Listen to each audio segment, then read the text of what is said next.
ceritakan semalam, kondisi Rosa ya seperti itu Mbak. Setelah dia dinyatakan positif HIV, kondisinya langsung drop Mbak. Dia benar-benar nggak mau keluar, nggak mau makan. Terus ya kita sih harapannya dengan Rosa ada di sini, dia punya semangat hidup lagi gitu loh Mbak. Gitu. Gimana ya Mbak proses penanganan untuk Rosa ini? Kita kan istilahnya awam untuk masalah seperti itu. Gimana ya, kalau tadi kan kondisinya udah lumayan parah, jadi takutnya nanti rasanya malah kenapa-kenapa, mending dibawa ke sini aja ya untuk penanganannya. Iya. Untuk proses penanganannya seperti apa ya Mbak?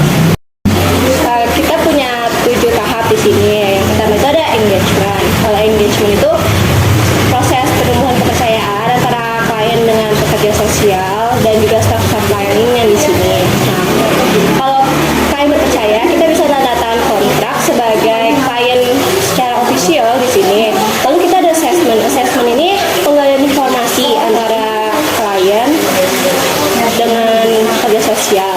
Kalau dari assessment, kita butuh data itu untuk menganalisis metode yang tepat untuk rehabilitasi sampai dia terakhir. Kalau udah rehabilitasi, kita ada resosialisasi ke keluarga. Jadi kita mengedukasi keluarga supaya bisa nerima dia nanti kalau ketika dia udah pulang. Nah, kalau udah ketika klien udah sembuh, bisa ada perkembangan positif lah, bisa stabil. Nah, nanti ada proses terminasi atau pemulangan klien. Nah, kalau tidak, kita nggak dipulangin begitu aja, kita ada follow up, kita masih ngecek kliennya, masih tanya perkembangannya gimana dari segi emosional atau dia ada keluhan-keluhan apa, kayak gitu. Ya, baik. Besok saya coba bawa Rosa ke sini mungkin ya. Kalau begitu kita langsung pamit ya Mbak. Terima kasih ya. Terima kasih ya Mbak. Assalamualaikum. Hati-hati ya di jalan. Ya, makasih. Permisi, selamat siang. Iya, duduk. Oh iya, makasih.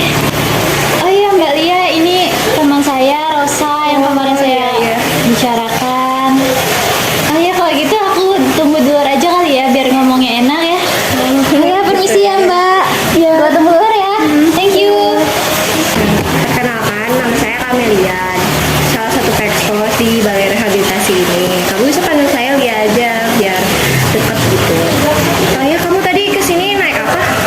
Tadi naik mobil sih, cuman agak macet di jalan, jadi lama buat kesini. Oh, ini biasa tuh di perempatan situ macet. Ya udah deh, biar nggak usah lama-lama. Mending kita tanya-tanya aja, tapi nggak usah tegang, nggak usah apa, santai aja. Kita di sini bukan mau interogasi kamu, kita santai aja, karena kita cuma mau informasi kamu, tapi buat data aja. Kita juga nggak bisa maksa klien ya, karena kita tuh yang paling diutamakan itu opini dari klien, kita menghargai dari klien.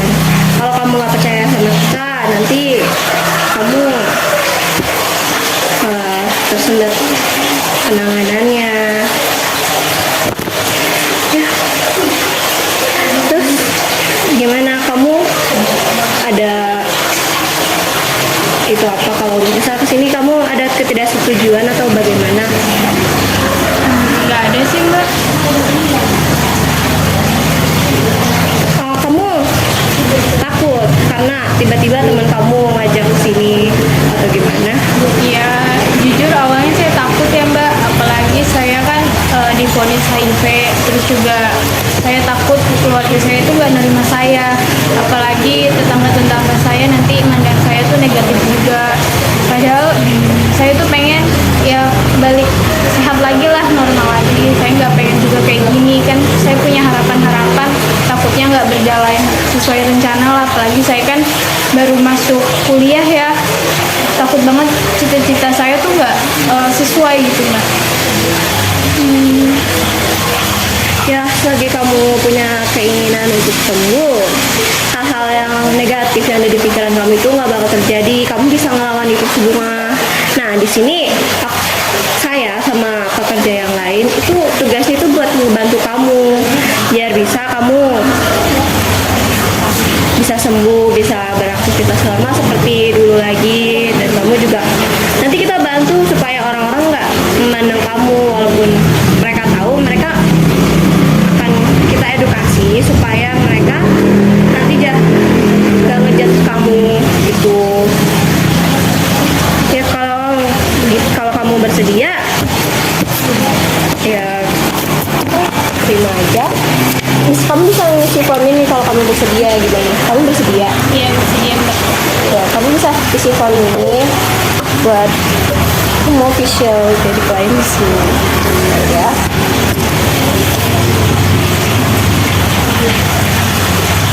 Udah nggak? Ya. Bentar ya.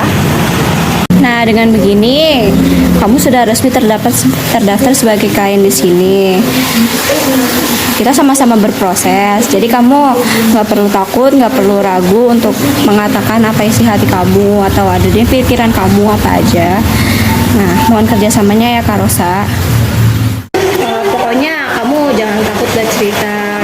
Kita di sini sharing-sharing aja. Kalau ada yang membantu kamu bisa cerita sama saya karena di sini saya tugasnya untuk mencarikan solusi untuk masalah-masalah kamu. Nah, kalau boleh tahu kondisi kamu bagaimana sekarang setelah kamu tahu kalau kamu ini mengidap HIV? Untuk kondisi kesehatan saya sih saya ngerasanya baik-baik aja ya Mbak. Tapi untuk kondisi psikis saya ngerasanya agak terguncang. Apalagi setelah saya tahu bahwa saya divonis HIV sama dokter, saya pulang ke rumah, terus saya langsung ngurung diri di kamar selama beberapa hari. Saya tuh pengen tidur aja karena saya ngerasanya hidup ini tuh udah nggak berarti lagi, udah nggak berguna lagi. Buat apa saya bangun kan?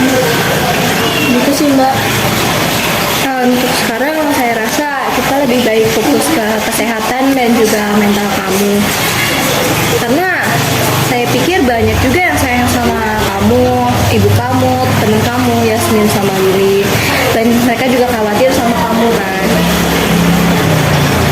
Iya sih Mbak, saya juga kasihan sama ibu saya kalau sampai ibu saya tahu kondisi saya saat ini. Dan untungnya masih ada teman-teman saya yang masih mau nemenin saya sampai sekarang dan ngajak saya untuk kesini. Makanya saya mau untuk ketemu Mbak.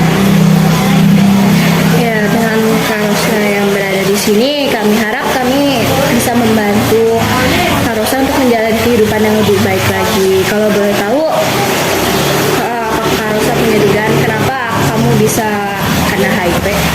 Kalau dugaan saya sih dulu waktu SMA saya itu masuk ke pergaulan yang nggak bener deh Mbak istilahnya. Jadi kedua orang tua saya itu bercerai dan saya akhirnya ikut ibu saya. Dan ibu saya itu bekerja dari pagi sampai malam.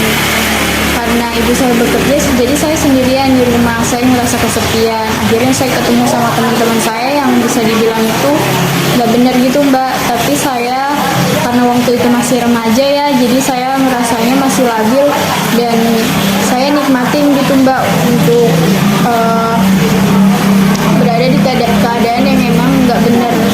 Tapi setelah saya lulus SMA, ibu saya akhirnya jadi sakit dan saya ngerasa hal itu tuh udah nggak berguna lagi. Ngapain gitu Mbak saya di pertemanan yang nggak sehat kan. Akhirnya saya coba belajar lagi, terus saya juga bantu ibu saya kerja sambilan. Dan setelah saya kerja keras, saya akhirnya bisa masuk ke universitas yang saya pengen. Dan di situ saya coba untuk menyibukin diri supaya saya nggak terjerumus ke pertemanan yang salah lagi gitu Mbak.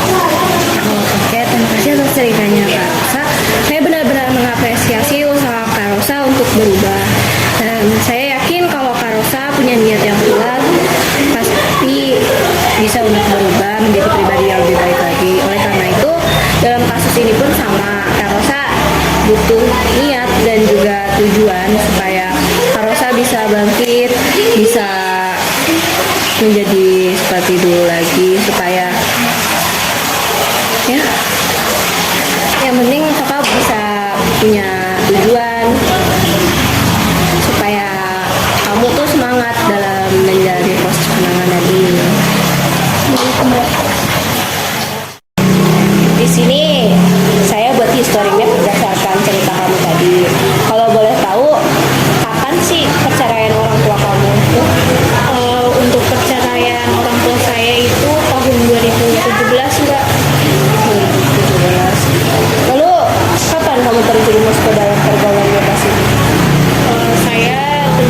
itu dan bertemu teman-teman saya itu tahun 2018 sampai 2020, dan pada tahun 2020 kan saya lulus SMA. Jadi di situ saya mulai sadar bahwa saya nggak bagus berada di lingkungan yang kayak gitu, Mbak.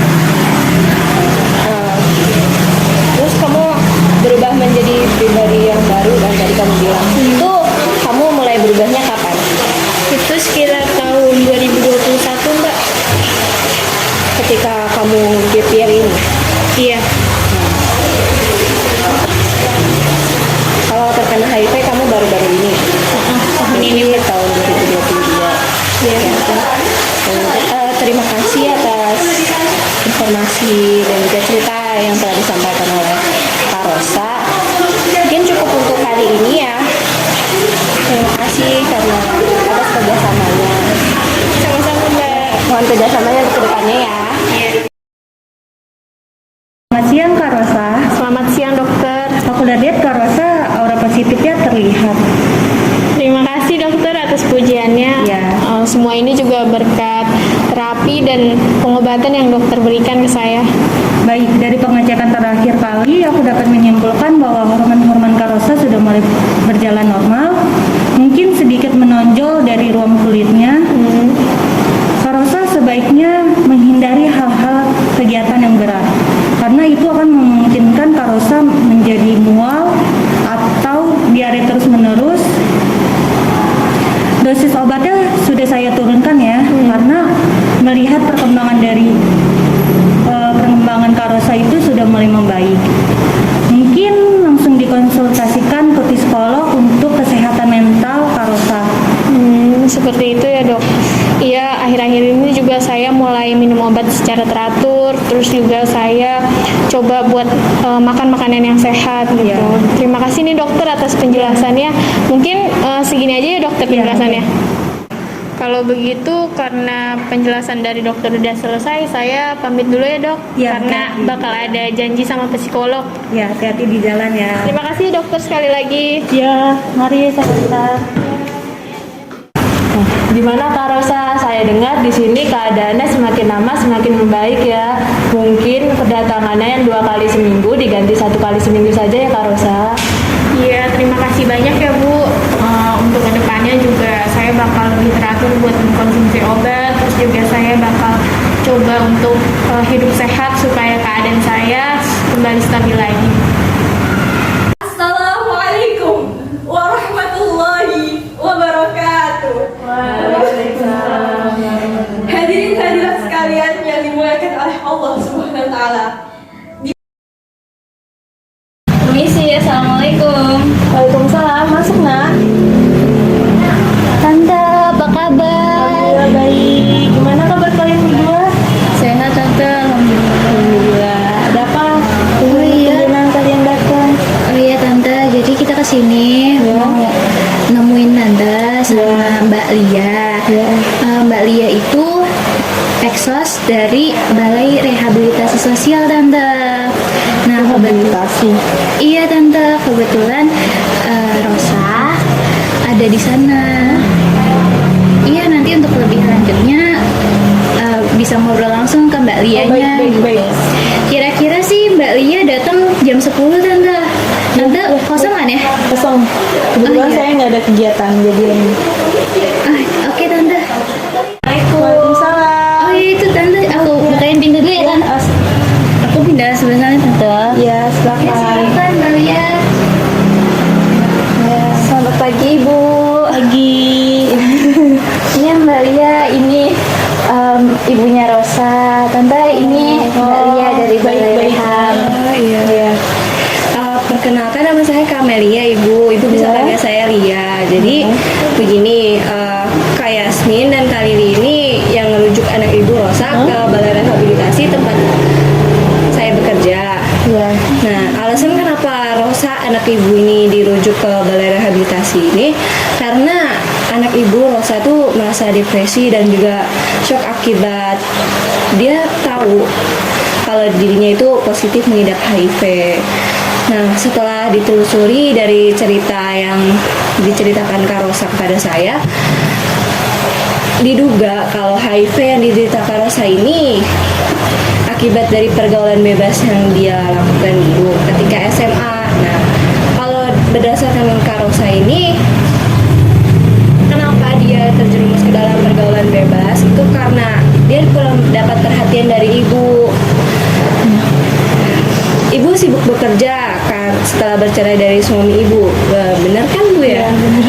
Jadi saya harap ibu lebih memberikan perhatian lebih kepada Rosa ke depannya, dan saya harap ibu juga bisa bijak dalam menyikapi kondisi Rosa saat ini.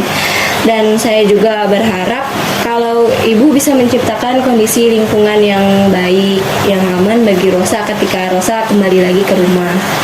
Seperti itu Bu. Ya, saya sebelumnya berterima kasih ya kepada Yasmin dan Lili dan Ibu Kamelia yang sudah datang ke rumah saya. Makasih banyak. Saya dikelilingi orang-orang baik seperti kalian. Saya berasa bersyukur sekali.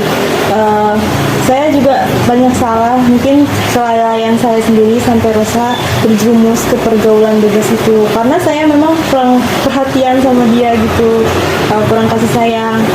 Saya bekerja untuk dia dengan saya mikir gini, uang dengan segalanya untuk membahagiakan dia. Ternyata dia kayak gitu sampai terjerumus ke pergaulan bebas kayak gitu, sampai didiagnosis, sampai cerita penyakit HIV. Saya kaget banget dan saya baru tahu.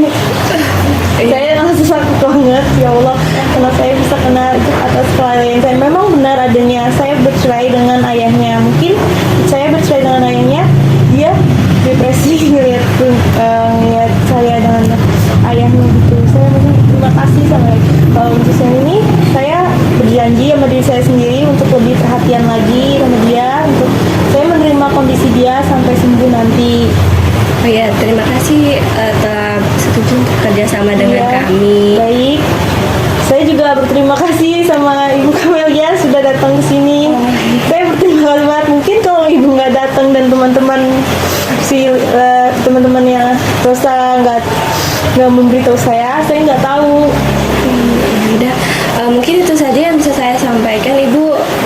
Saya pamit kembali ke kantor, masih ada banyak urusan. Ya, Mbak, saya makasih banyak ya. Hati-hati Mbak.